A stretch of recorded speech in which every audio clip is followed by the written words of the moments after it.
dire sur Maria et sur Larry Bott. Et il y a beaucoup de choses à raconter sur son travail. On ne va pas pouvoir tout raconter en 1 heure. Il s'agit plutôt de discuter.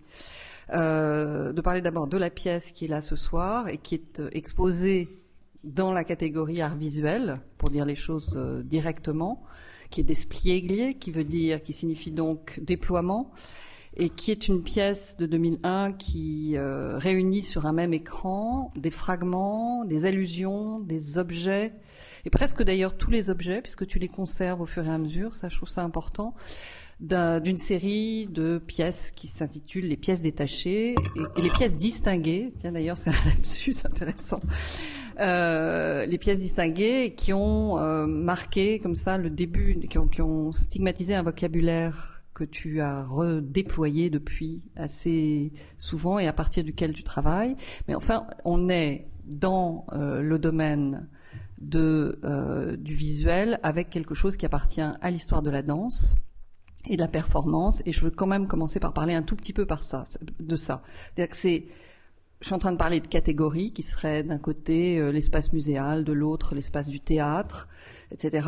Et ces catégories qui existent, qui sont des repères, je crois que dans le travail de Marianne ne cherche pas du tout à s'inscrire ou à s'enfermer dans un de ces domaines. C'est vraiment un travail qui passe entre ces domaines et qui passe sur les bords de ces domaines et qui joue avec leurs points de friction. Ça, c'est la première chose que je trouve importante.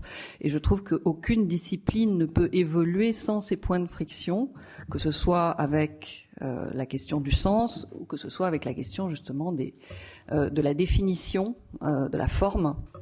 Donc c'est la première chose qui, moi, me touche beaucoup dans ce travail.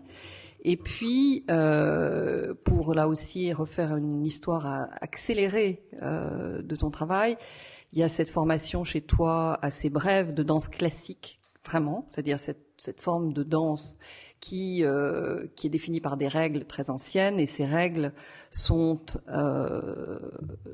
vraiment des règlements de l'apparence, et dans lesquels le corps doit se soumettre à des images préétablies, très définies, très claires, qui sont techniquement difficiles à atteindre et qui ne sont pas naturelles pour le corps. Donc c'est une formation qui est une déformation du corps, ça c'est une vieille histoire.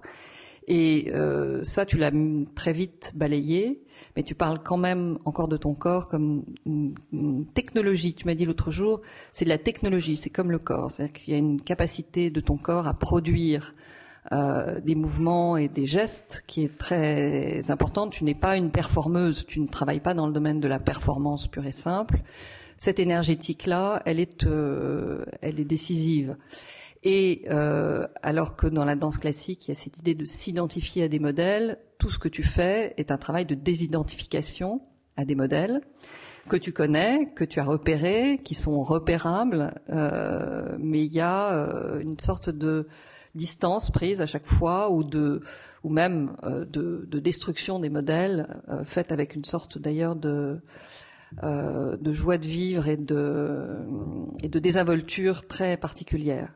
Parmi ces modèles, il y a cette idée du corps qui s'expose et que tu disposes, comme ici, au centre de l'écran, et que tu fais, qui est le vecteur principal de ton travail quand même, qui est la matière première de ton travail. Tu en parles comme ça, c'est très frappant, et qui est un corps qui n'est pas du tout érotisé, parce que tu arrives à vraiment ne jamais te prêter à des jeux d'images. Je pense que c'est ça qui fait que tu te déshabilles, tu t'habilles, tu es absolument de façon très instinctive, en mouvement devant les spectateurs, mais il n'y a pas de jeu avec montré caché du tout, et il n'y a pas de référence ouverte à une image. Pourtant, c'est un corps féminin, il n'y a pas de problème avec ça,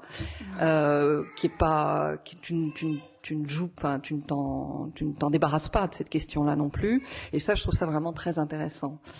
Et maintenant, j'ai parlé déjà un peu longtemps. Il y a quelqu'un qui s'ennuie déjà.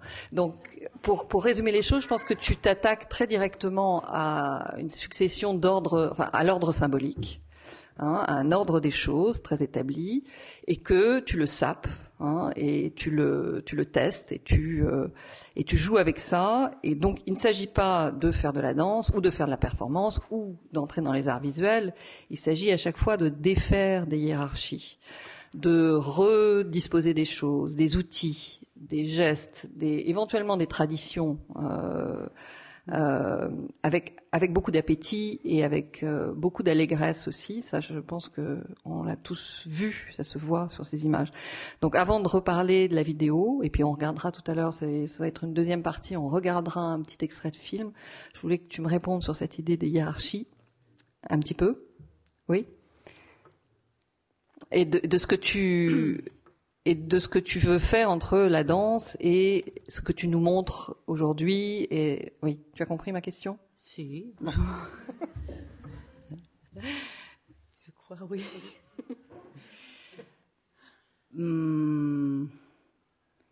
Hiérarchie. Bon, tu as parlé de la danse classique, que c'est peut-être un des mondes les plus hiérarchisés. Oui, on dirait comme absolument. Ça. Et alors, ou peut-être, je crois que c'est parce que je suis, disons, appris ça très tôt, même si j'ai continué à l'aimer beaucoup. Il y a quelque chose de la hiérarchie qui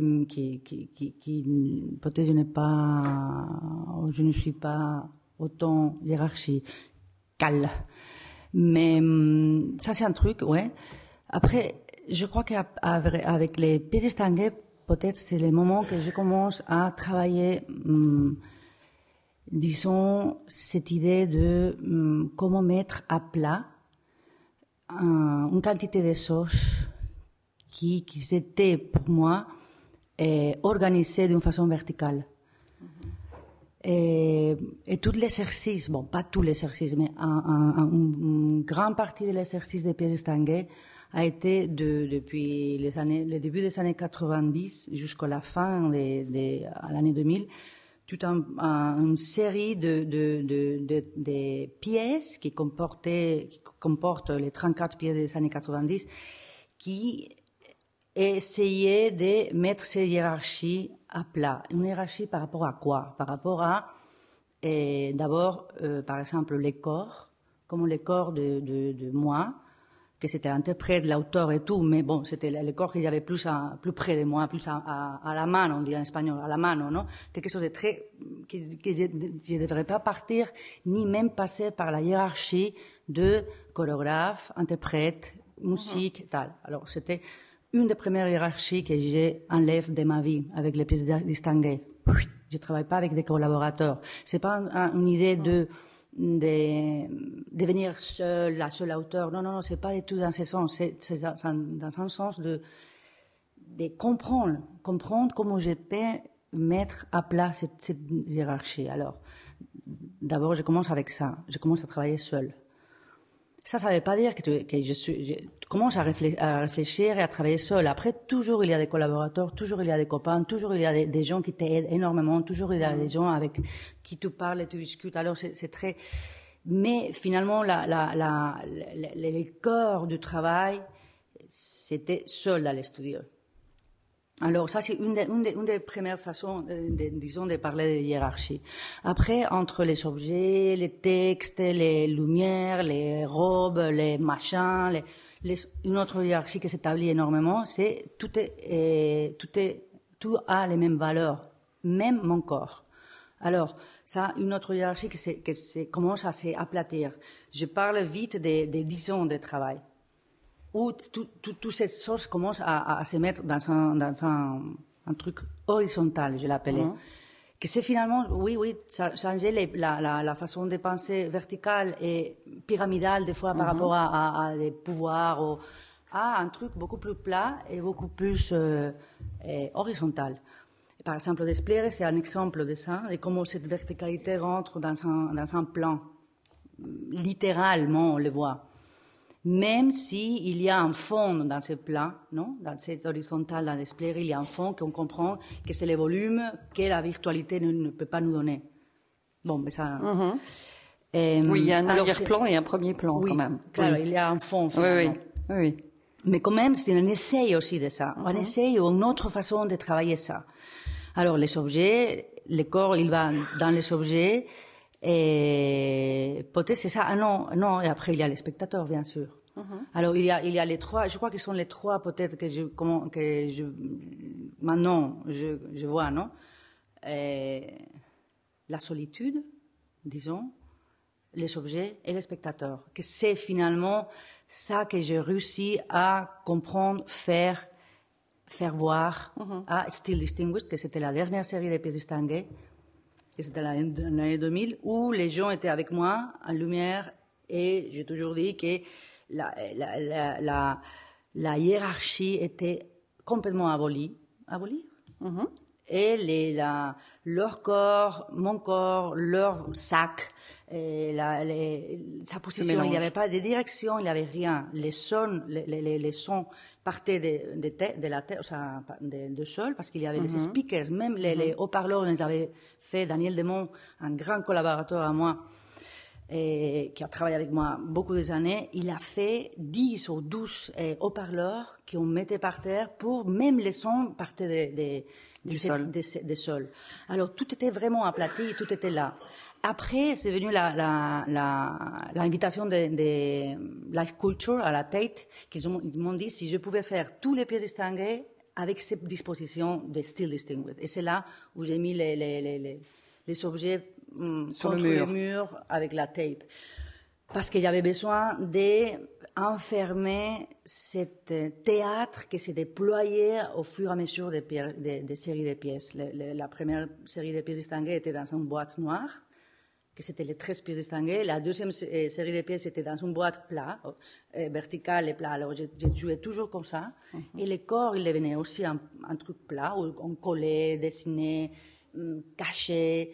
Et toutes les choses venaient à partir de ces platitudes de corps. Et Still Distinguished, que c'est celle-là, elle était avec ces platitudes que je parle de l'horizontale. Alors, la panoramique, que c'était l'entière, j'ai eu absolument besoin de revenir à un truc qui c'est une espèce de au lieu de black box, que c'était le début, un white box, où les murs aussi rentraient dans cette... Oui. Ah, alors, c'est là.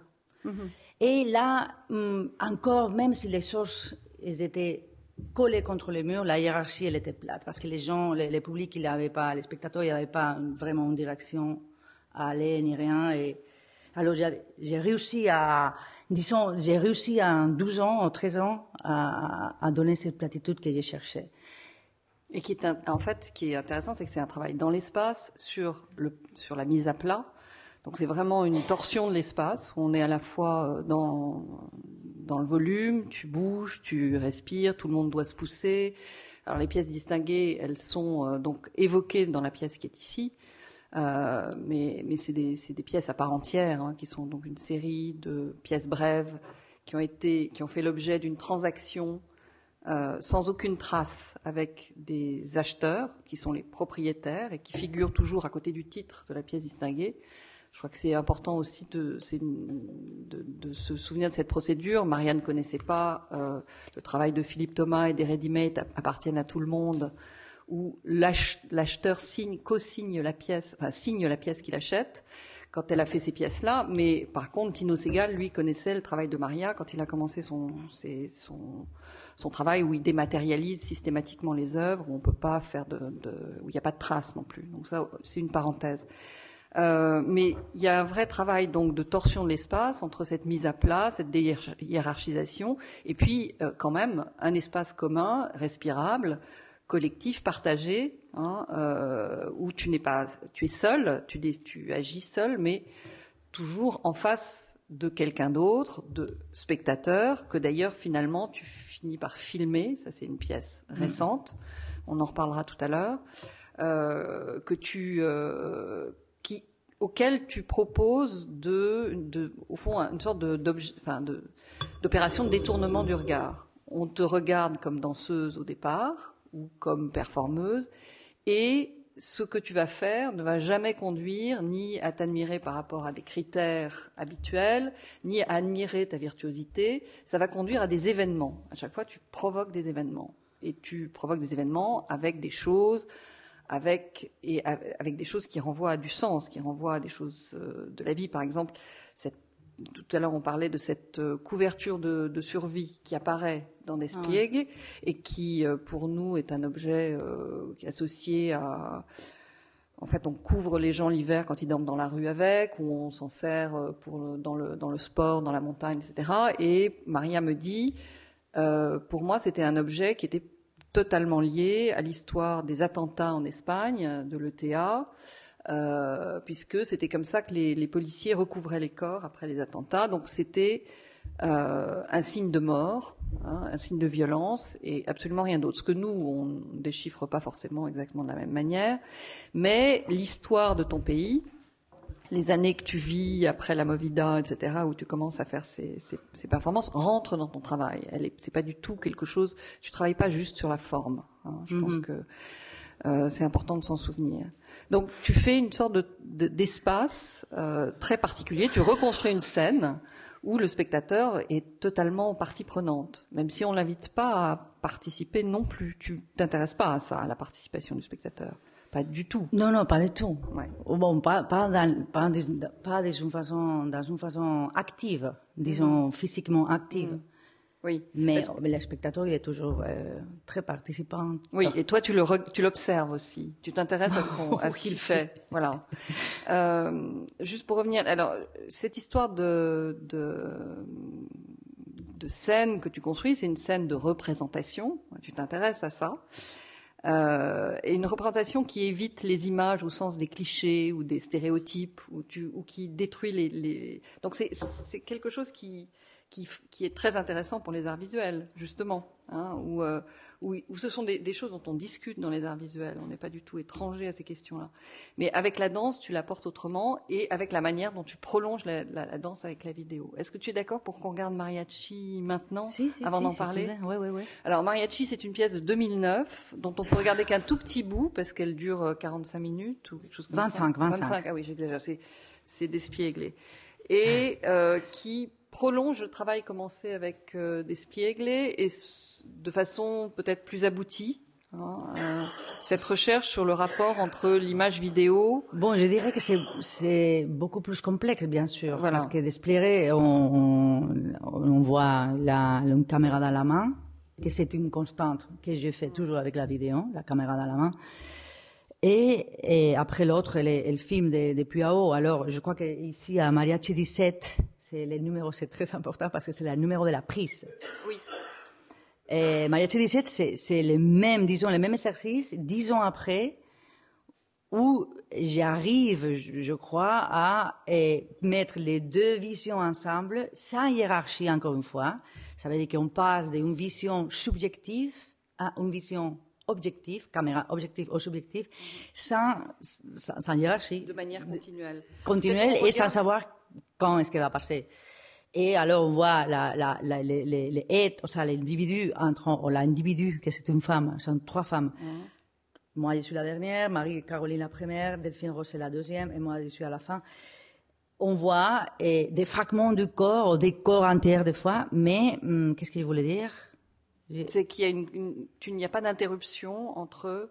Claro, il y a pas un code de hiérarchie de dire, maintenant c'est la caméra subjective, maintenant c'est presque en permanence, et on change en permanence ces deux visions, que c'est, en display, on les voit très séparés, complètement séparés. Peut-être on regarde, parce que je crois qu'il y a un problème, on peut pas attendre. C'est bon? Oui, et puis après tu nous expliques tout ça. Merci. Ah, mais on doit partir ici.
Alors, si on a le temps, après, on le relancera.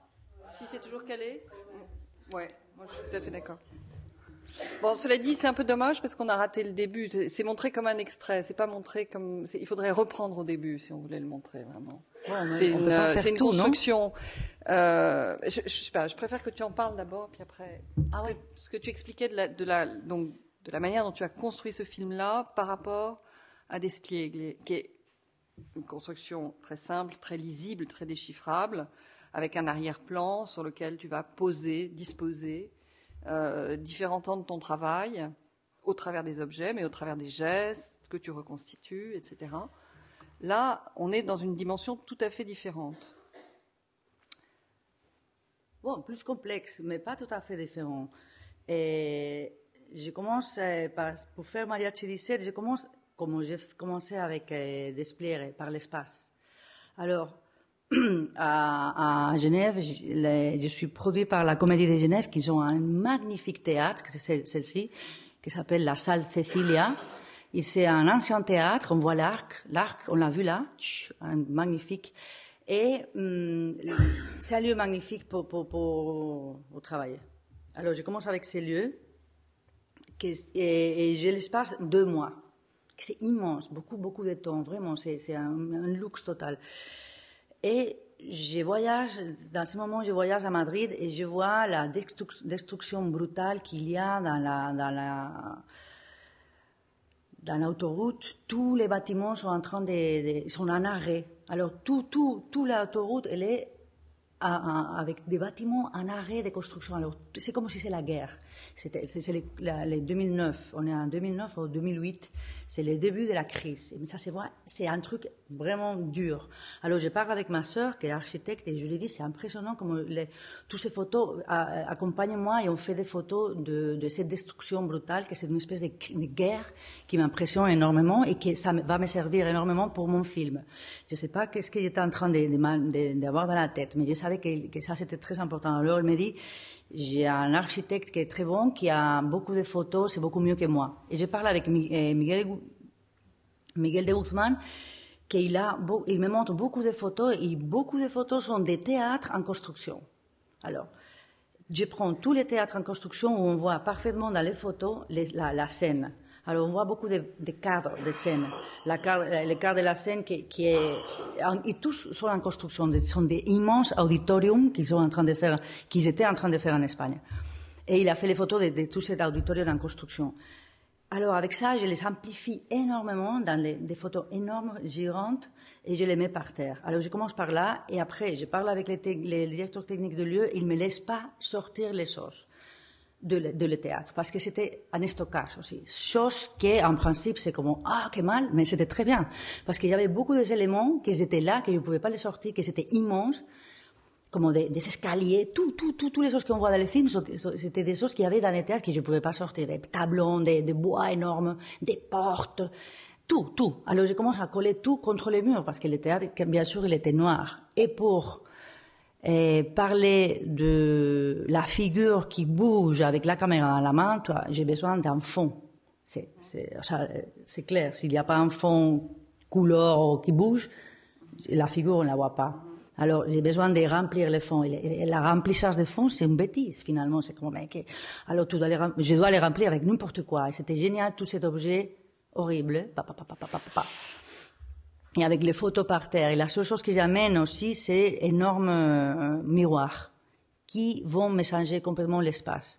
Et surtout la perception de l'espace. Et si je puis permettre, il y a aussi des images, dont celle sur laquelle on s'est arrêté, qui était une image de guerre, justement, et des films, des extraits de films. Si, mais ça vient après. Ça, petit à petit, quand on commence à tourner, à parcourir cet espace, et on commence à les remplir. Que ça, c'est la chose bizarre par rapport à Despiègle. Despiègle, je prends tous les objets de Pierre Tanguay, tous les textes. Je traite à Despiègle, je crois que je traite l'idée de la hiérarchie, mais aussi de la chorégraphie, comme Gérald Sigmund dit que c'est la chorégraphie, que j'aime beaucoup, que ça m'aide beaucoup à réfléchir comment je pense que c'est la chorégraphie. Et il dit que la chorégraphie, c'est une structure qui prend des éléments complètement hétérogènes dans lesquels pourrait avoir les corps dansants. Et ça, c'est très bien pour moi. Alors, Despliegue, c'est ça. Je prends tous mes éléments qui sont des pièces d'Estanguet qui étaient complètement hétérogènes, sans hiérarchie, et je paf, et je les balance. Et ici, c'est les mêmes exercices, mais à l'inverse. Je n'avais pas les objets et je les découvre au fur et à mesure que je suis en train de filmer déjà. Ça, de parcourir l'espace avec les corps comme une machine technologique qui parle avec cette machine, cette caméra dans la main, que c'est un mélange de ces deux caméras qu'il y a dans l'espace de Despliegue, non? La caméra dans la main avec les corps dansant, nous, c'est comme si le corps il devient hyper technologique avec ce témoin qui est témoin de tous les petits mouvements et les grands. Alors, et l'espace il commence à se remplir peu à peu pendant ces 2 mois, disons. Et on a fait 17 prises. Ce que ça veut dire que les premières prises, on commençait à nommer quand j'ai vu que tout d'un coup, parce que je voulais faire 45 minutes. Après, c'était 25 toujours. Bon. Mais quand j'ai vu que ça commençait à être vraiment un plan séquence, qu'on pourrait commencer à répéter quelque chose, c'est là qu'on a commencé à numéroter. Parce qu'avant, il y a beaucoup d'essais. Mais au moment que les parcours ils commencent à se définir, clac, on numérote. Et à partir de là, on commence à ajouter. Alors, bon, par exemple, les films sont des choses qu'il y avait dans la tête. Parce que les 3 films sont Tremblement de terre avec Charlton Heston et Ava Gardner, que je les ai enlevés. Alors, la destruction de l'espace, la perception de l'espace, c'est fait dans ces films de tremblement de terre par l'espace, parce que c'est l'espace qui se détruit. Et Crime Wave, que c'est un film de Sam Raimi, qui a été produit par les Coen. Ça, c'est l'extrait qu'on a vu, en fait. Ouais. C'est un film de terreur, que le terreur vient par l'espace. Par exemple, les portes qui se détruisent, alors toujours l'espace qui parle de terreur, l'autre de la destruction. Et après, il y a, c'était quoi l'autre? Rouge. Ah oui, exactement. Les Chansons rouges, que c'est beaucoup plus compliqué les films parce que c'est une fiction d'une danseuse, très très très beau film. Il est ressorti ici récemment. Beaucoup de gens l'ont vu. Oui, parce que c'est c'est l'histoire d'une danseuse classique avec un drame. Si, un drame lié avec l'histoire des Chansons rouges. Et alors fiction, réalité se mélange avec sa vie, Et la relation de le corps par rapport à la danseuse, elle est très pareille. Dans les films, on le voit que des fois, on voit les spectateurs comme les yeux, des points de vue de la danseuse. Oui. Elle est au théâtre et tac tac, et la caméra elle change. Ou par exemple, la mère rentre dans le théâtre, ou on voit les travailleurs de théâtre qui passent les décors en train de se construire. Alors il y a tout un rapport par rapport à la construction ou à la destruction du théâtre, par rapport à la danse. Et aussi, c'est l'époque, ou l'après, c'est l'année 48, je crois. Et à Hollywood, ils faisaient les films, qu'ils traspassaient beaucoup de ces études différents. Alors ici, il y avait la scène, je sais pas quoi, la caméra elle passait, et ici, la danseuse elle continuait, c'était un autre studio, avec des autres choses qui passaient, et ici, la caméra passait, et elle était dans la mer. J'adore ça, parce que c'est traspasser les espaces avec la caméra. Ah, c'était pas un plan séquence, mais moi, je l'imaginais en plan séquence, non? C'est ça, les Chansons rouges. Et ce qui est intéressant dans ce film aussi, c'est que c'est une histoire de prise de pouvoir sur le corps, enfin comme une histoire, comme dans la danse classique, où on prend le pouvoir sur son corps, où on essaie de le contrôler, de lui faire faire des choses contre nature, des mouvements contre nature, qui tournent mal. Donc c'est intéressant pour toi, évidemment. Oui, elle se suicide et tout. Oui, voilà, c'est un grand mélo. Il faut pas dire la fin, mais c'est une tragédie. C'est une tragédie, absolument. Et cette idée justement de mettre les choses à plat, de pas jouer sur le contrôle, mais au contraire de provoquer des événements dans lesquels les spectateurs sont sollicités vraiment au premier degré sur le même plan comme ça. Elle est vraiment le contraire du projet de la prise de contrôle ou du jeu de pouvoir qui peut exister avec le corps et qui est toute une histoire du corps occidental. Ça, c'est une très très longue affaire. Alors, seulement pour une petite chose, et quand j'ai travaillé dans les Still Distinguished, une des choses très importantes pour moi, que c'est lié à la hiérarchie évidemment, c'était ça, c'était comment je pouvais, une des hiérarchies la plus difficile à aplatir, c'est la relation de pouvoir entre celle qui joue, la performer, et le spectateur. C'est hyper difficile parce que toujours, comme performeuse ou comme danseuse, tu sais qu'est-ce qui va se passer. Tu sais, tu as un contrôle total du temps, de tout. Alors c'est impossible d'aplatir ça. Et je n'ai pas réussi, c'est pas une question de réussir, c'est un truc théorique. Mais au moment que les gens, il y avait plein de choses, par exemple, que je faisais pour essayer d'aplatir ces pouvoirs. Bon, il y a beaucoup de paradoxes aussi, parce que le fait d'être nu, alors ça me donne immédiatement une place particulière. Une place particulière. Alors là, je pouvais pas.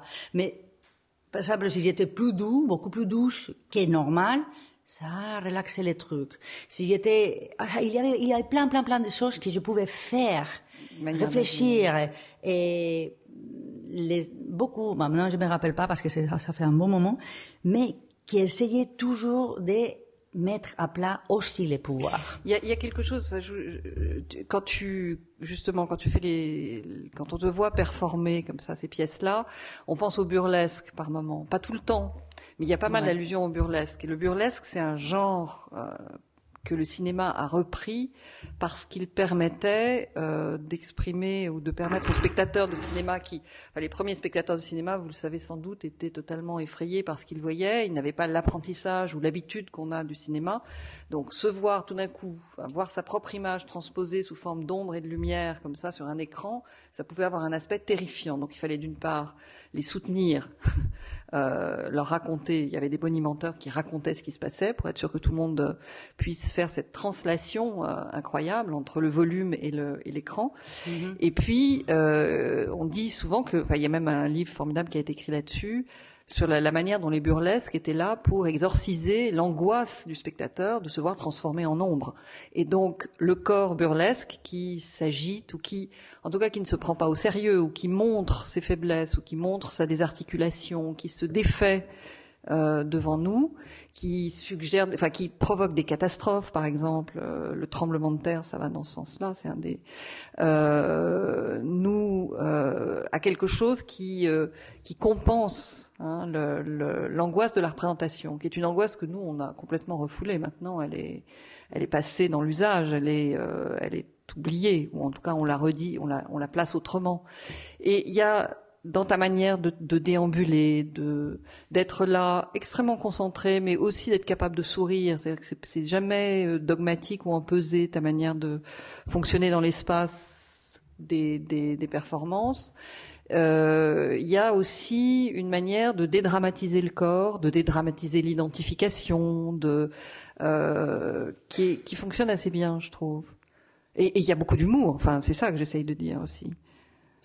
Je crois que c'est lié plutôt qu'au burlesque, c'est lié à l'humour. Je dirais.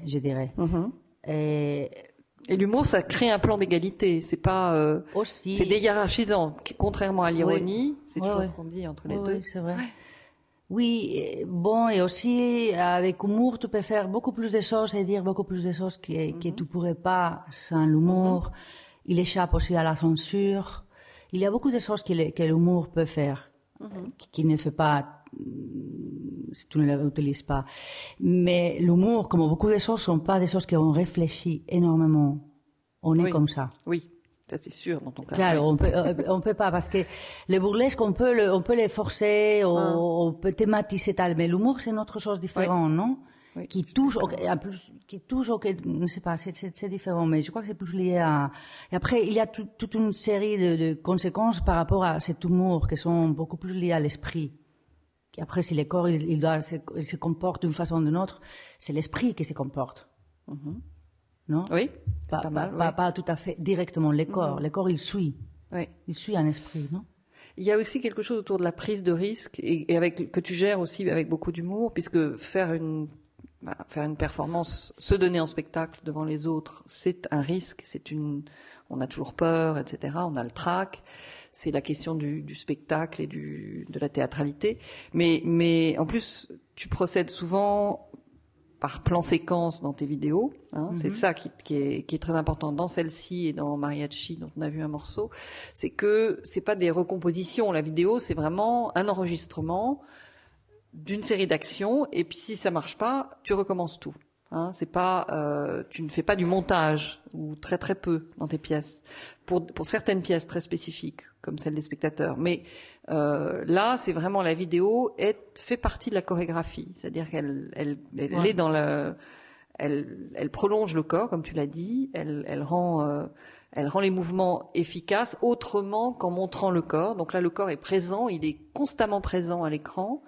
Mais il n'est pas montré, où on voit les pieds de temps en temps, enfin il y a des petits bouts, mais c'est pas, le spectacle n'est pas le corps.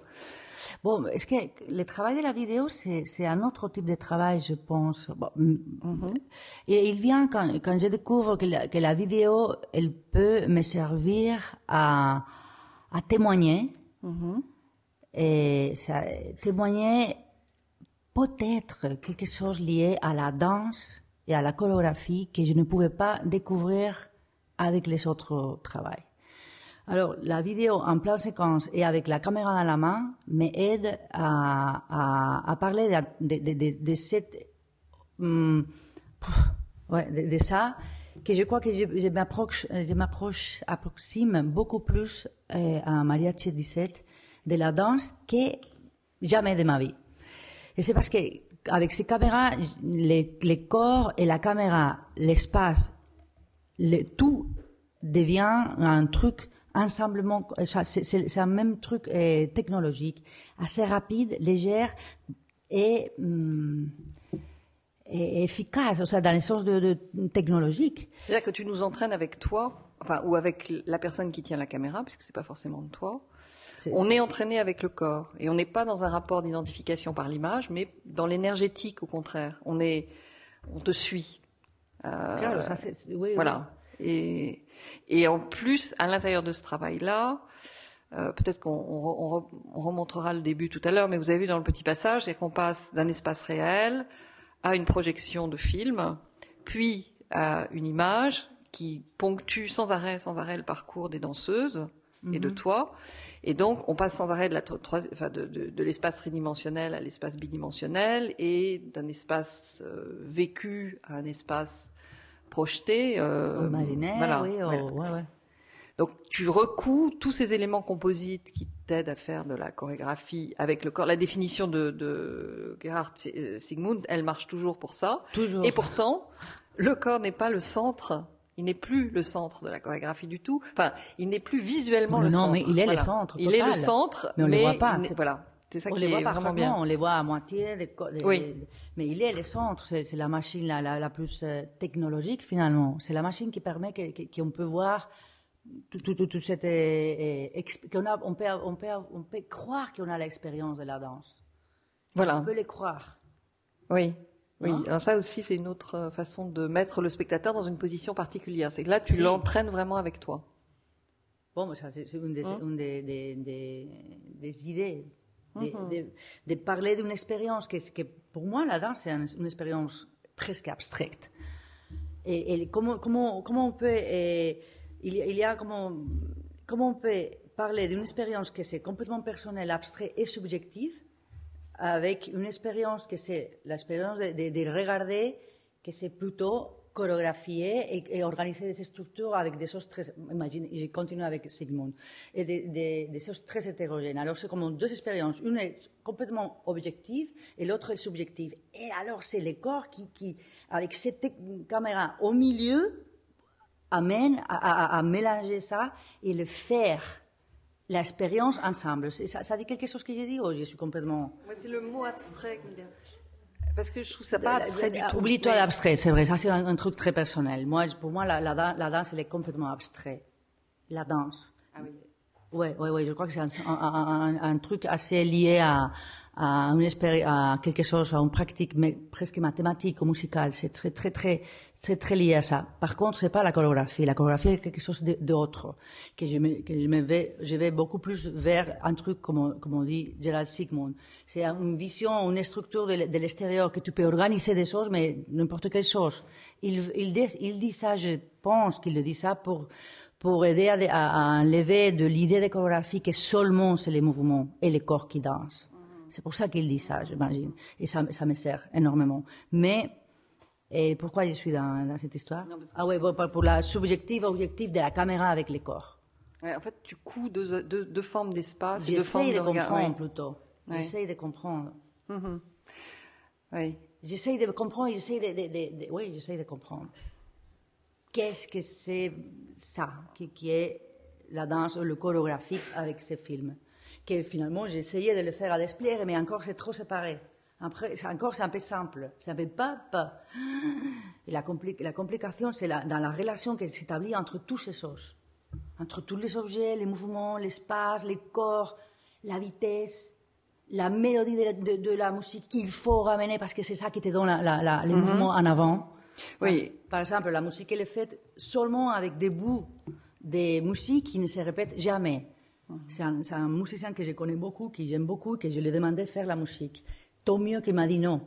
Non, tant mieux, parce que c'est le pire que tu peux faire, c'est donner un film à un musicien pour qu'il te fasse la musique. Il va coller des choses. Alors, la musique, elle est faite avant. Parce qu'il m'a envoyé des heures et des heures de musique et j'ai pris les bouts que j'aimais.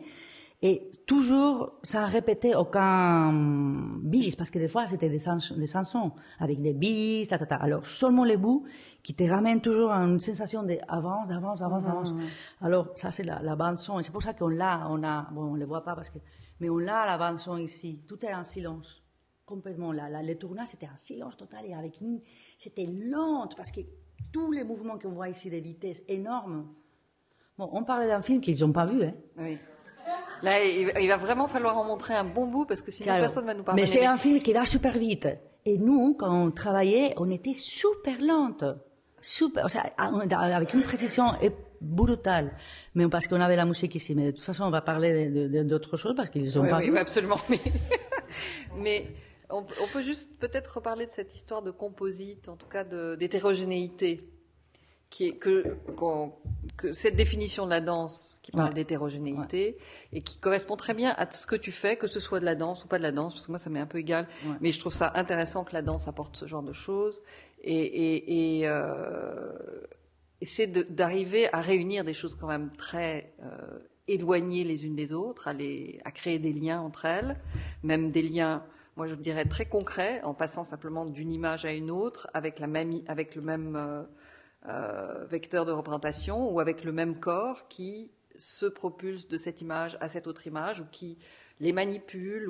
Il y a toujours quelque chose comme ça où on passe d'une étape à l'autre et ça crée des espaces en effet très complexes mais très difficiles à hiérarchiser parce que on est complètement perdu souvent. Là, il faut même... oui, je pense qu'il faut un tout petit moment pour repérer les choses. Oui, Maria, oui.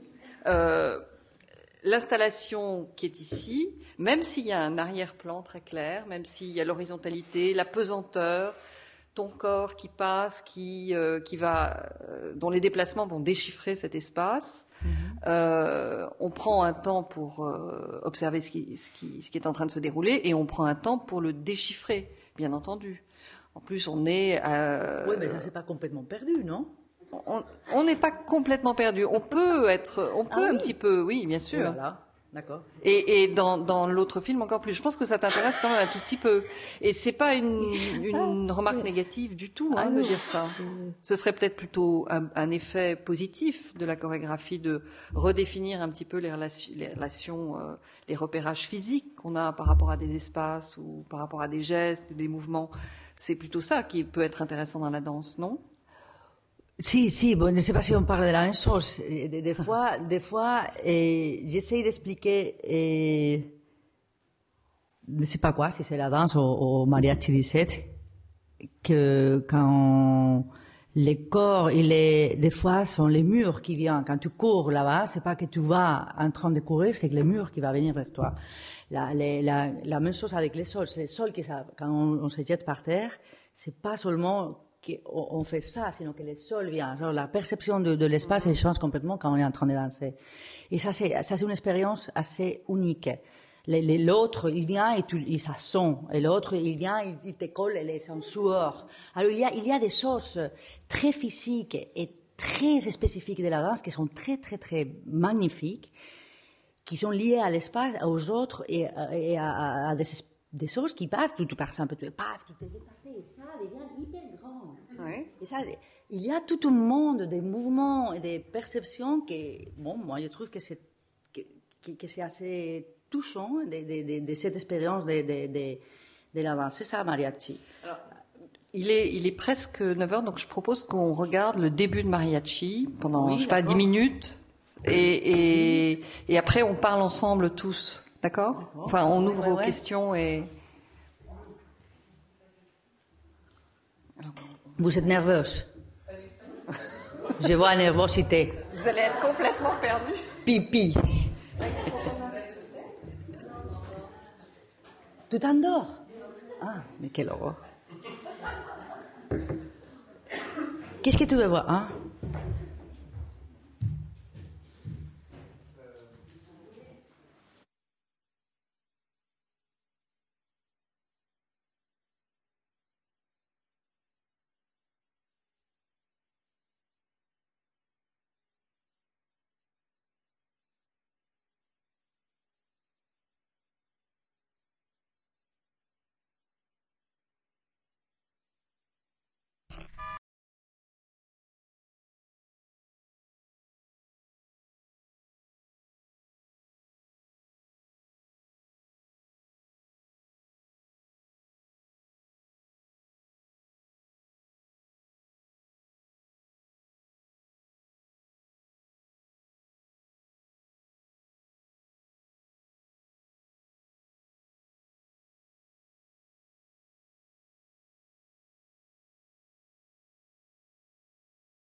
En tout cas, je pensais à l'espace élastique en regardant sur le grand écran, c'est encore plus. On a vraiment des variations d'échelle énormes entre des détails microscopiques et puis d'un coup des espaces très vastes. Et l'image nous fait passer de manière complètement élastique d'une dimension à l'autre. C'est assez frappant. Mais bon, peut-être que, sauf si tu as quelque chose à rajouter, on pourrait parler avec vous. Si vous avez des questions à poser, et prendre un peu de temps pour ça.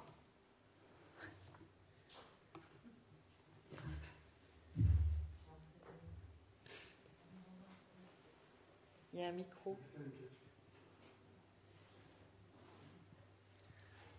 Bon, s'il n'y a pas de questions, nous on continue.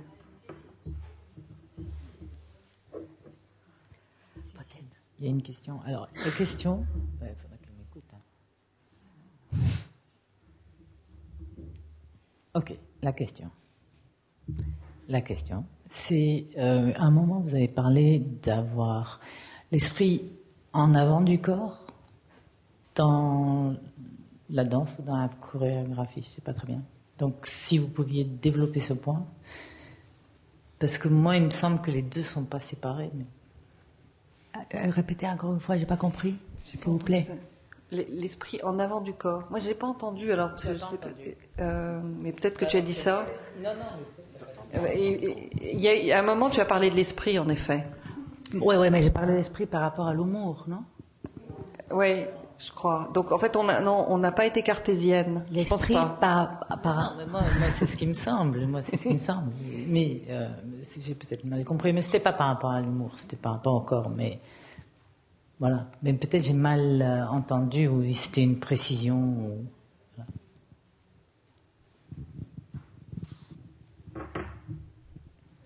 Attends. Une seconde. Tout à l'heure, vous avez parlé de hiérarchie. Et je vois qu'à chaque fois, le corps, enfin, la partie inférieure du corps est préconisée dans vos vidéos. Est-ce qu'il y a une hiérarchie par rapport au choix de la partie du corps? On voit presque jamais les têtes des chorégraphes, enfin des performeuses. C'est vrai, j'ai pas pensé à ça. Je vois pas. On les voit plus tard. Je suis désolée. On les voit plus tard, je précise quand même. Si, elle rentre, parce que, bon, dans ce film, la première personne qui a la caméra, c'est Marie-Caroline Nominal. Après, elle passe la caméra à Delphine, alors elle rentre en chant. Et après, Delphine me la passe à moi, et les deux rentrent en chant. Alors, on finit par voir les corps entiers de deux danseuses. La partie inférieure qui est préconisée à chaque fois, même pas par rapport à cette vidéo-là. J'ai déjà vu d'autres vidéos. Souvent, il a le pied qui je sais pas, c'est une espèce d'obsession du pied, je sais pas. Non, c'est pas une obsession. On parlait aussi de symboles, c'est pour ça que. Je ne sais pas te répondre maintenant comme ça. Je ne crois pas que. Pardon? C'est parce que la caméra est dans la main, non? Oui. Claro, c'est pas une question de hiérarchie dans ces cas-là, je crois. C'est une question de taille peut-être et une autre chose que je dois réfléchir un peu pour te répondre. La caméra, elle va dans la main. Alors, disons qu'elle doit, ou elle voit l'espace dans lequel ces corps bougent.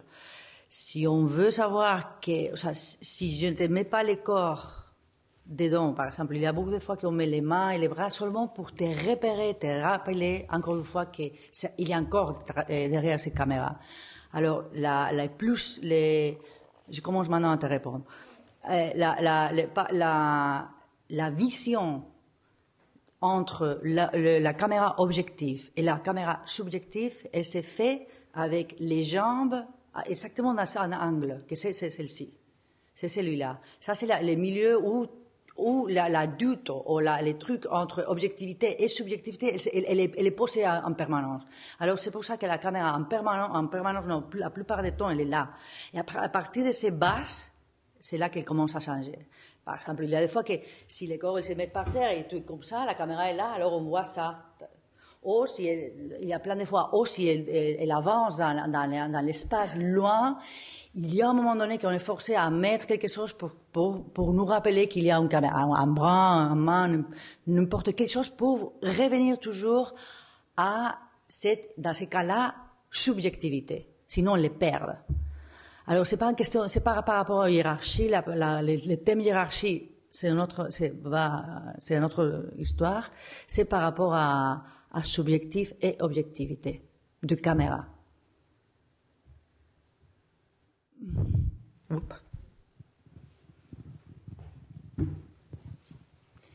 Oui, je suis pas sûre d'avoir très bien compris quand tu as décrit avant qu'on voit le film jusqu'à quel point en fait l'espace est une installation où chaque objet a un emplacement précis et il s'agit pour la performeuse de faire le parcours entre les objets et d'anticiper ce parcours avec un geste du doigt qui est je ne sais pas si c'est une indication de ta part que de leur demander d'indiquer la direction et l'objet qui est pointé et qui finalement devient l'objectif du parcours, la finalité du parcours, d'un parcours segmenté.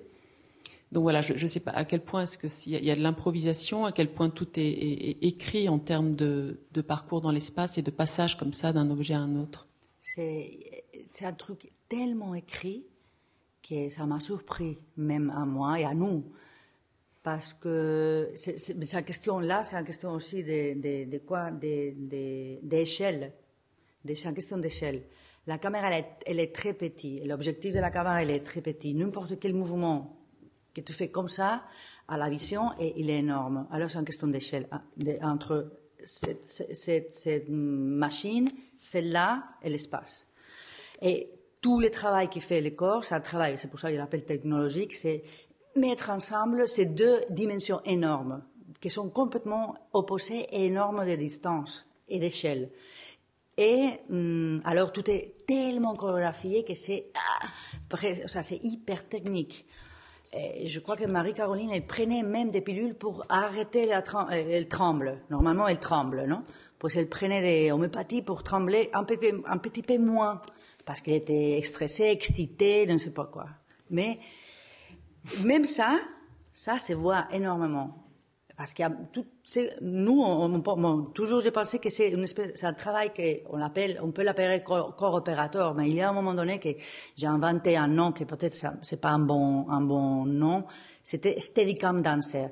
Parce que le corps, il devient un Steadicam. Vraiment.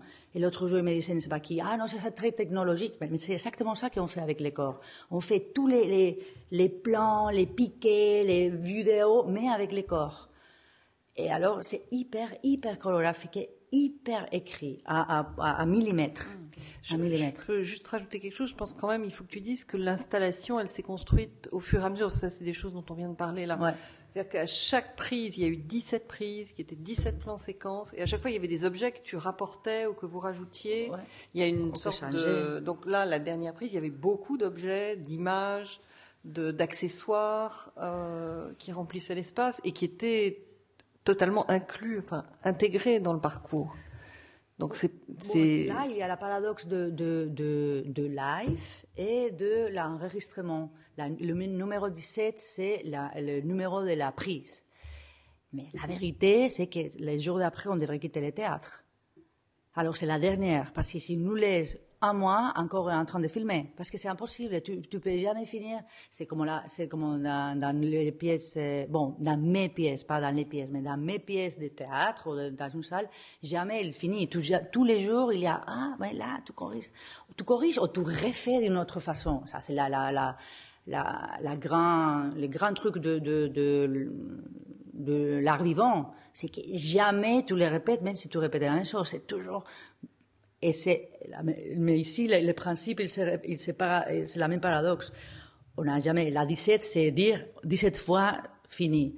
Quand je fais cette vidéo, ce type de film, je fais avec Cristina Hoyos, la danseuse de flamenco, parce que j'ai eu une commission de la Caja Sol, qui est pour lier art contemporain et flamenco. Alors je lui dis, oui, j'ai une idée de Cristina Hoyos, que j'ai toujours aimé beaucoup comment elle danse. Cristina Hoyos est la danseuse d'Antonio Gades, la danseuse fétiche d'Antonio Gades, qu'elle a été la protagoniste des 3 films très très connus d'Antonio Gades et Saura, ¿no?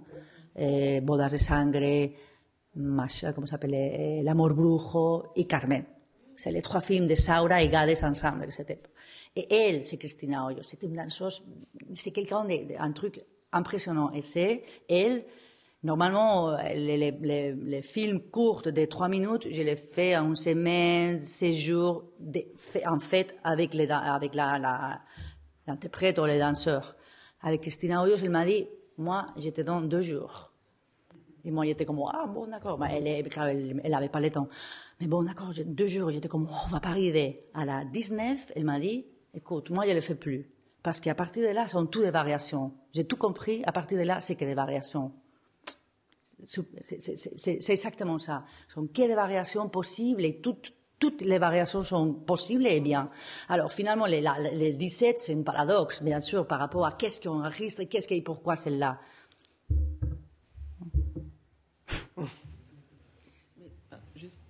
Ma question, c'était aussi sur la prédominance du sens visuel dans cette articulation, dans cette mise en mouvement du corps. C'est-à-dire, c'est par l'image, finalement, qu'on construit le mouvement progressivement. C'est comme du montage cinématographique, en fait. C'est ça que je voudrais dire. C'est-à-dire que c'est comme si tu partais du principe du montage cinématographique.